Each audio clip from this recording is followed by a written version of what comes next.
remember actually the first day that you arrived in Zaragoza, John? Yeah, in fact, it was a Sunday, the 17th of November, 1984. That's very precise. So yes. how do you Zaragoza remember that? won their football match 1-0 away to Osasuna. I always remember that. But the guy who ran the English centre, Mark Chappell, do you know Mark? I remember Mark vaguely, yeah. Well, he from a picked long me time up at ago. the airport at Madrid and drove me back into Zaragoza. Very nice. And according to him, everything had been organised and there were people waiting for me. I was going to share a flat with 3 other English people. Yeah. And when we arrived at the flat in La Calle Santa Teresa de Jesus, nobody was at home. So we went for a coffee to, I think, a bar, cafeteria near the university. And we had a coffee. And after about half an hour, we went back. And I think there was still nobody at home. And Mark took me to have a pizza in a place called Salvatore's. Yeah. Which I think is one of the most popular pizzerias in Zaragoza. And then eventually we went back to the flat in Teresa de Jesus, and there were people at home, and they had no idea I was coming. No idea. I think Mark had forgotten to tell them. What I remember most about perhaps the first day in Zaragoza was just the enormous quantity of traffic lights everywhere. Yeah, yeah. When I went into the bar, actually, one thing I remember clearly, so I was very tidy. I put the sugar in my coffee and stirred the coffee, and I was thinking, where shall I was looking for an ashtray, somewhere to put the paper, and I saw the guy beside me just throwing everything on the floor. And when I looked on the floor, I'll never get used to that. Cigarettes and serviettes and all kinds of stuff on the floor. Because of course in Spain nobody has a carpet. It's not normal to have a carpet. No. It's easier to just sweep the floor afterwards. Yeah. So did you actually have a job when you first arrived? Was that why you came, or why did you decide to come? I started work the next day on the Monday, teaching in the English centre. And really it was quite easy because I only had about 21 hours a week full time.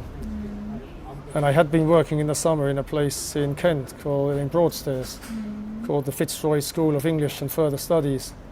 And during the summer I was actually doing 40 hours a week. Wow. But the problem was in September a lot of students went home, and then more went home in October. Yeah. So from having 40 hours I was having, I think, doing just 12, and I got paid per hour. So I started looking for a job perhaps in France and Belgium, in different places, and ended up coming to Zaragoza. Just how you came here. Just luck. Yeah. Did you think you would teach English when you sort of chose your university degree, or I something did really, you because turned to later? Really during the holidays, the Easter holidays or the summer holidays in July and August, I always worked teaching French students because. I'm from a place called Littlehampton, which is on the coast near Worthing and Brighton. Yeah, nice little place. And it's not too bad. And that was my job during the summer, teaching English to French students. I probably thought I would end up teaching in France, actually, because I studied French and Spanish at school. But I think my French was probably better back in about 1984. But no, my destiny was obviously Zaragoza. Definitely Zaragoza, yeah. It's amazing how those little decisions such a long time ago change your whole life, Yes.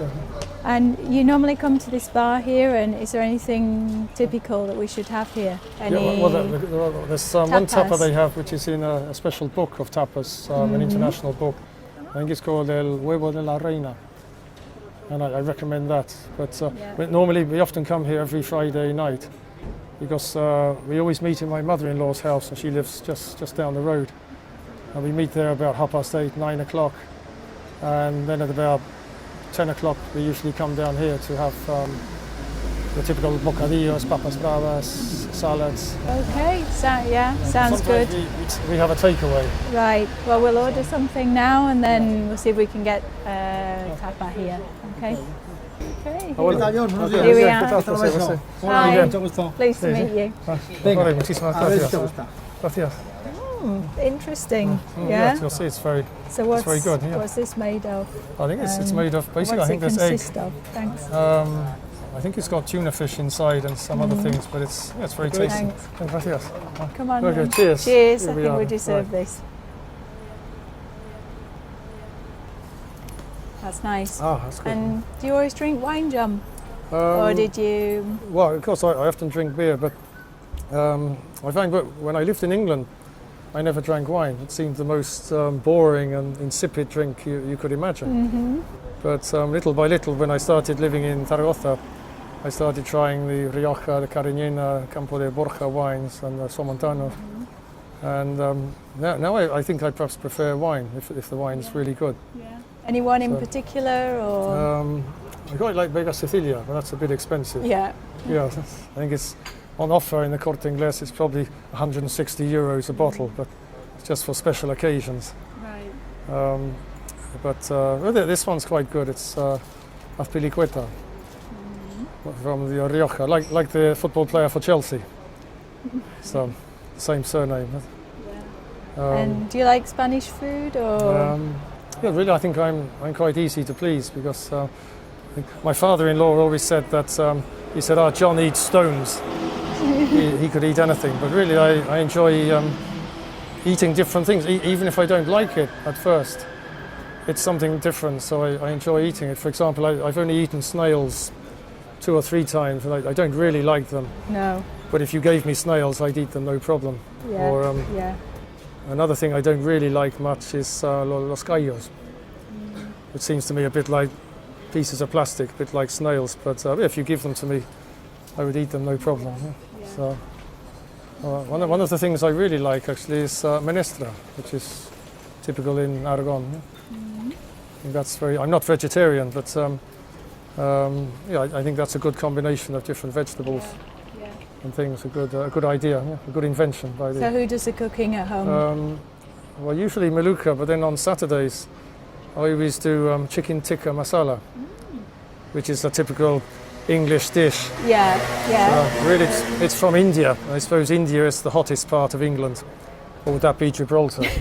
But anyway, every Saturday I cook chicken tikka masala. Yeah. And drink the beers I bought in the shop. You have to invite me around for that one day. Yeah, we've been thinking of doing that sometime. It's one of my favourites actually.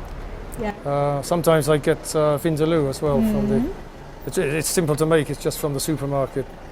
Vindaloo or madras, whatever strength you want.